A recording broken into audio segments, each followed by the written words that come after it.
სალამი მოგესალმებით, ვაგრძელებთ ჯონ მაკარტურის საუბრების ქართულ ენაზე ატვირთვას, ეს არის ბიბლიური კითხვები და პასუხები. Შემდეგ კითხვა ძალიან საინტერესოა, ჩვენ ამას ადრეც შევეხეთ, მაგრამ კიდევ უფრო საინტერესოდ გაცემს ჯონ მაკარტური, ესე იგი შეიძლება თავისი მოღვაწეობის პირველ ეტაპზე უყურებდა ძალიან პატარა ზედაპირულ შრეებს. ეხლა უფრო სიღრმისეულად შეხედავს ამ საკითხს, ასევე დაიხმარებს თავის თანაშემწეს დიკ მეჰიუს, მაგრამ უფრო სიღრმისეულად გაცემს მე მგონი პასუხს. საქმე ეხება იაკობის წერილში აღწერილ პროცესს, როდესაც ადამიანები ავათარიან და მათ უნდა მიმართონ უხუცესებს, რომ ილოცონ და ზეთისხონ მათ.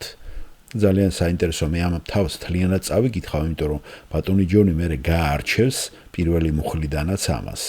ასე რომ მე ესე დავასათაურე, მორწმუნის ფიზიკური ავადმყოფობა ეს ღმერთის სასჯელია თუ მისი წვრთნაა. სალამი ჯონ მოგესალმებით, სხვათა შორის მე დემიენი მქვია და იაკობის წერილში მეხუთე თავის მე-14 მუხლში წერია. მე თლიანად წავიკითხავ ამ წერილს. მოდით ახლა მდიდრებო, იტირეთ და ივალალეთ იმ უბედურებისთვის თქვენზე რომ მოდის. თქვენი სიმდიდრე დალპა, თქვენი სამოსელი კი ჩრჩილმა შეჭამა. თქვენი ოქრო და ვერცხლი დაჟანგდა, მათი ჟანგი იქნება მოწმეთ თქვენს წინააღმდეგ და ცეცხლივით შეჭამს თქვენს ხორცს. მოგროვებული გაქვთ განძი უკანასკნელი დღეებისათვის. აჰა, ღაღადებს მუშაკთა საფასური, რომელიც დაუკავეთ თქვენი ყანების მომკელთ და ცაბაოდ უფლის ყურამდე აღწევს მომკელთა ღაღადი.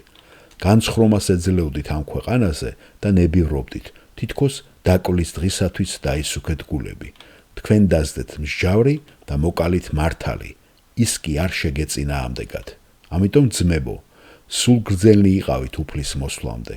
აჰა, მიწის მუშაკი ელოდება მიწის ძვირფას ნაყოფს, მოთმინებითელი საადრეო და საგვიანო წვიმის მოსვლას.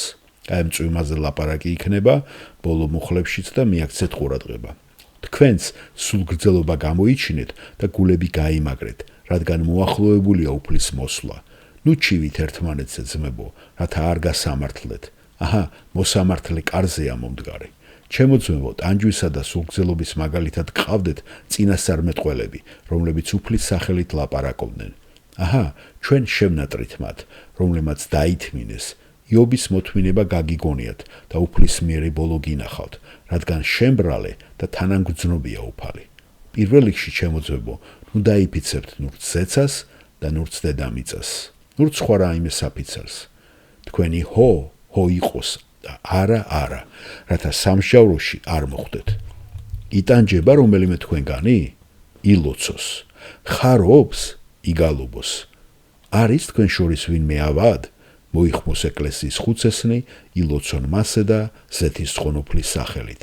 და რწმენის ლოცვა იხსნის ავადმყოფს. უფალი წამოაყენებს მას და თუ რამე ცოდვა ჩაუდენია, მიეტევება. აღიარეთ ცოდვები ერთმანეთის წინაშე და ილოცეთ ერთმანეთისთვის, რათა განიკურნოთ, რადგან ბევრი რამ შეუძლია მართლის გაძლიერებულ ლოცვას. ელია ჩვენი მსგავსი კაცი იყო და ლოცვით ილოცა, რომ არ ეწვიმა და არ უწვიმია ქვეყნად 3 წელსა და 6 თვეს. კვლავ ილოცა და მისცა 3 წვიმა და მიწამაც აღმოაჩინა თავის ნაყოფი. ჩემო ძმებო, თუ ერთი თქვენგანი გადაუხვეს ჭეშმარიტებას და ვინმე მოაქცევს მას, იცოდეთ რომ ცოდვილის ცდომილების გზიდან მომქცევი სიკვდილისგან იხსნის მის სულს და მრავალ ცოდვას დაფარავს. და კითხვის დამსვენი დემიანი აგრძელებს. ახლა თუ ეს ეკლესიისთვის არის დაპირება და მცნება, ჩვენ არ უნდა გავაკეთოთ ეს? და თუ დაპირება, შეგვიძლია თუ არა ამის მტკიცება, რომ ეკლესიამ ეს უნდა შეასრულოს? და ჯონ მაკარტური პასუხობს.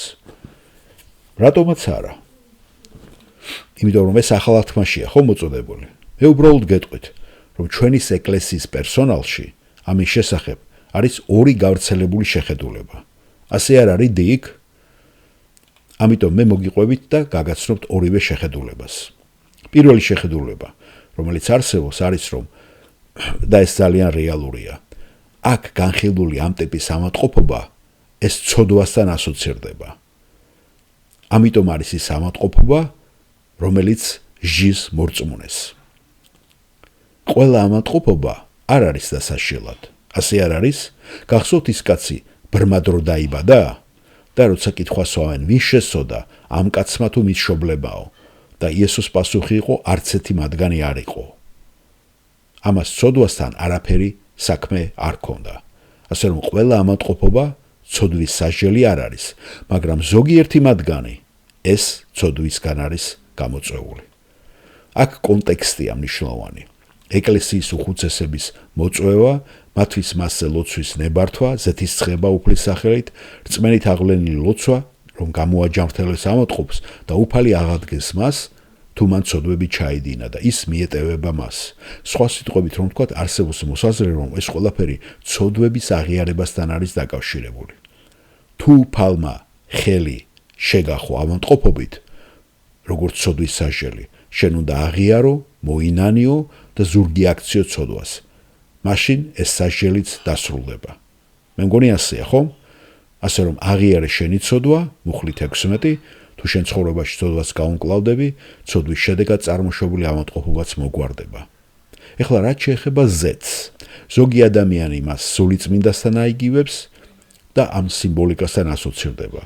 ზოგი კი მას სამკურნალო საშუალებებთან, ანუ ფარმაცევტიასთან, წამლებთან. მე არა ვარ ახლა დარწმუნებული ამათში, ასე რომ დიკ რას ფიქრობ სამკურნალო ასპექტზე და დიკ მეიჰიუ იმაშვება პასუხობს.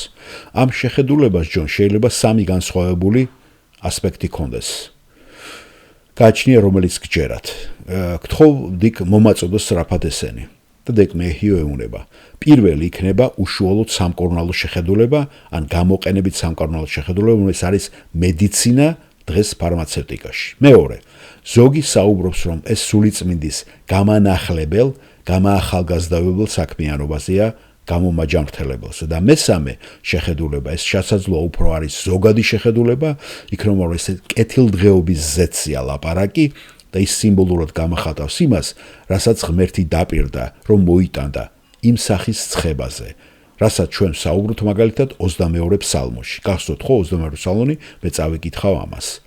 უფალი ჩემი მწყემსია, არაფერი მომაკლდება. ხასხასა მოლზე დამასვენებს და წყნარ წყლებზე წამიძღვება. სულს განმიახლებს და სიმართლის ბილიკზე წამიძღვება. თავის სახელის გამო, სიკვდილის აჩრდილთა ველზეც რომ ვიარო, ბოროტების არ შემეშინდება, რადგან შენ ახარ ჩემთან. მან უგეშებენ შენი კვერთხი და შენი საყრდენი. ტაბლა გამიწყე ჩემი მტრების თვალწინ, ზეთისხე ჩემ თავს, სავსეა ჩემი თასი და გადმოედინება. ასე სიკეთე და წყალობა დამედევნება კვალდაკვალ ყოველ დღეს ჩემი სიცოცხლისა და დამკვიდრდები უფლის სახლში დღენი მრავალნი. და ჯონ მაკარტური აგზელებს. კეთილი, ასე რომ ეს შეხედულება იქნება ის, რომ ის ცოდვასთან ასოცირდება. ახლა მე, პირადად ჯონ მაკარტური, მე ვირჩევ რომ სხვაგვარად მივუდგე კიდევ ამას, უფრო სიღრმისეულად. თუ გსურთ უფრო დეტალურად ამას შევხედოთ, შეგიძლიათ ამაზე მოусმინოთ აუდიო ქადაგების ფირს, გთხოვთ რომ მიხვიდეთ მე საუბრის შემდეგ და იქ მოგცემენ და ჩემ ანგარიშზე გააფორმონ. უკეთესი იქნება თუ ლენსის ანგარიშზე გააფორმებენ, ასე რომ თქვენ არ მოგიწევთ საფასურის გადახდა. ახლა მოდით სხვანაირად მივუდგეთ, მოკლედ აგიხსნეთ მე ამას. მე არ მინდა ძენ დეტალურად შევიდე, მაგრამ ასევე შეიძლება ეს იქნეს განმარტებული, რომ სიტყვა ავადმყოფი კლასიკური განმარტებით ეს არ ნიშნავს ფიზიკურ ავადმყოფას ან სნეულებას. არამედ ეს ნიშნავს სისუსტეს. ტერმინი ხშირად ითარგმნება როგორც სისუსტე, სუსტი. და ეს იქნებოდა სისუსტე, რომელიც სერიოზული დევნის და ტანჯვის შედეგად წარმოიშორა. და ამ კონტექსტში ეს არის დევნა. დაუბრუნდეთ ახლა მე-6 მუხლს, რაც წავიკითხეთ მაღლა, რომ ის ბრალს დებს მდიდრებს, რომლებიც თავს ესხმოდნენ მორწმუნეებს და გმობდნენ მათ და კლავდნენ კიდევაც. ასე რომ ესენი არიან ქრისტიანები მოწამეობრივ მდგომარეობაში, დევნას განიცდიან და ზოგიერთ მათგანზე ძალადობენ, სცემენ და ის საუბრობს ამაზე, თუ როგორ წაართვეს მათ კუთვნილი ხელფასი დაუკავეს და ასე შემდეგ. შემდეგ მე-7 მუხლში ამბობს, რომ ამიტომ ვიყავით მომთმენი, როგორც კარგი ფერმერი, რომ გაუძლოთ ამას.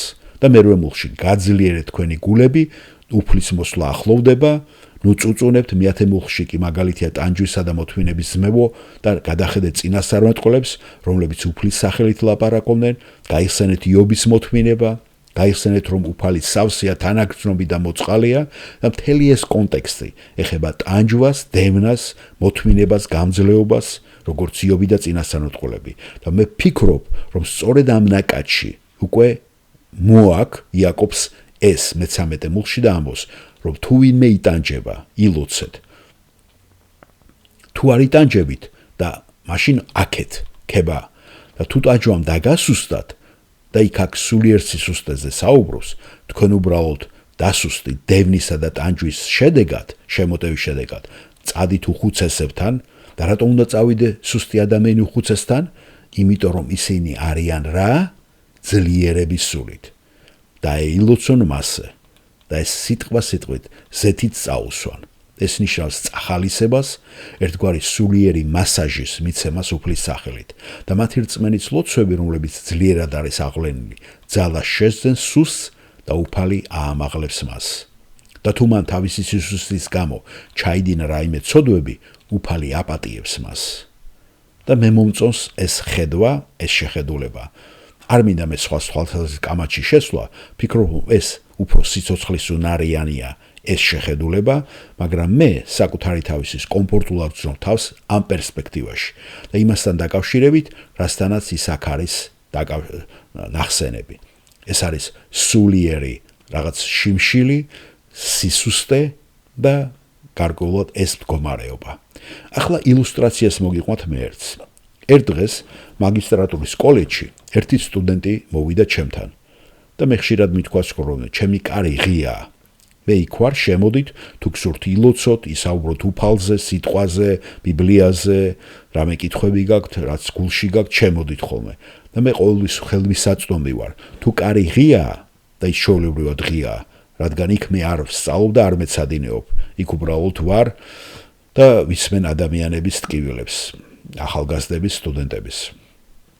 ერთ დღესაც ერთი ახალგაზრდა შემოვიდა და მითხრა: ჯონ, ბატონო პასტორ, მე მჭირდება რომ გაგიზიაროთ ის რაც ჩემს გულშიაო. და მე ვთხარი, რა თქმა უნდა, მიდით და ნუ მოგერიდებათ. და მან თქვა, იცით მე მსახურობისთვის სწავლობ, პასტორობისთვის, ძალიან მიყვარს სკოლა და ღვთის ზეგავლენა ჩემს ცხოვრებაში დიდია.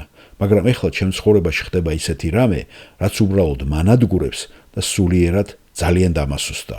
სუსტადა ვარ და სუსტად გვინს თავს. და იმავე ცდუნებებში ვარ, როგორც ჩანს, ვერ ვახერხებ რომ მათზე გავიმარჯვო. სასუწარკვეთილებაში ვარ და უფლის სიტყვის სადმიდაც მადა დავკარგე. ლოცვები ჩემი უბრალოდ ცარიელია და სრულიად სისუსტეს ზღვარზე ვარ და მინდა რომ ჩემთვის ილოცოთო. და მე ამათ ნამდვილად ხედავდი მასში, როგორც სულიერად სუსტ ადამიანს, რომელიც ზეწოლის ქვეშ იყო. და მას უნდა ვინმესთან მისვლა, რომ ვინც სულიერად ძლიერი იყო და რომელსაც ის თვლიდა სულიერად და მე მთხოვდა რომ გველოცა მისთვის. და მე არასდროს არ დამავიწყდება ეს მომენტი. მე იმ წუთში სკამთან დავიჩოქე და როდესაც სკამთან დავიჩოქე, უთხარი, მოდი ჩემს გვერდზე დაიჩოქე მეთქი. და მან სკამები ერთად მიადო და როდესაც მე სკამთან დავიჩოქე, ის დაიჩოქა და ხელები და თავი ზურგზე დამადო. და ეს იყო მის გულში არსებული ძალიან მკაფიო ილუსტრაცია. ანუ ის ფიზიკურადაც მე მეყრდნობოდა. იმიტომ რომ ამას აკეთებდა სულიერად თავის გულშიც. ამიტომ მე ვლოცულობდი რომ ღმერთს ძალა მიეცა მისთვის და ჩვენ ამისთვის ვილოცეთ. შემდეგ ისიც ლოცულობდა, მეც ვაგრძელებდი და სათქმაოდ დიდხანს ვილოცეთ, რომ უფალს აღედგინა ის და ის სისუსტის დროს, რაც ცოდვები ჩაიდინა, განწმენდილიყო, რომ უფალს ეპატიებინა მისთვის. და სწორედ ის არის, რასაც აი აქაც ამ წერილში მე ვგრძნობ. ის რომ ეს არა იმდენად ფიზიკურ ამატყოფობასთან არის დაკავშირებული, რამდენად სულიერ სისუსტესთან, რომელიც სულიერ ბრძოლასა და სულიერ განცდებში მოდის. ეხლა ამის ილუსტრაცია შესაძლებელია ჩვენ მე-17 მე-18 მუხლებიდან, სადაც ლაპარაკია წვიმაზე, გასოთ წვიმის ილუსტრაციაზე, როცა ელიაზია ლაპარაკი გამომშრალ მიწაზე, სულიერ სუსტ ადამიანს შრალ ადგილს იმყოფება, გამომშრალია მისი სული, უდაბნოსავით და მას სასოწარკვეთლად სჭირდება ღმერთმა, რომ მოიყვანოს წვიმა და მას ძალა მიცეს. ხედავთ? ალბათ ასე შეხედვა უფრო გამოგვადგებოდა ჩვენ.